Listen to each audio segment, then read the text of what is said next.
Hey guys, welcome back to the channel. This is how to fix we couldn't create the Outlook data file. So guys, if you ever encounter that issue, what you could try to do is just simply close out the Outlook app.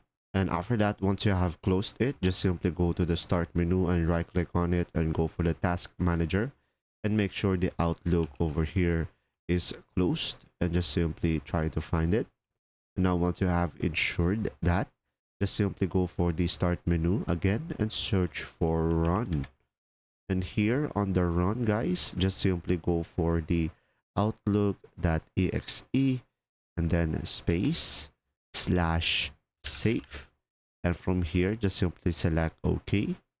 And after that, guys, just simply select your profile name over here and click on OK. And you should be able to run the Outlook on safe mode.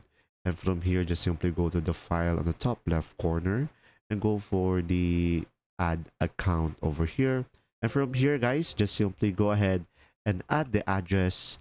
And from there, you should be able to fix the issue when you connect it into your Outlook, and you should be able to add a new account. There you go. See ya.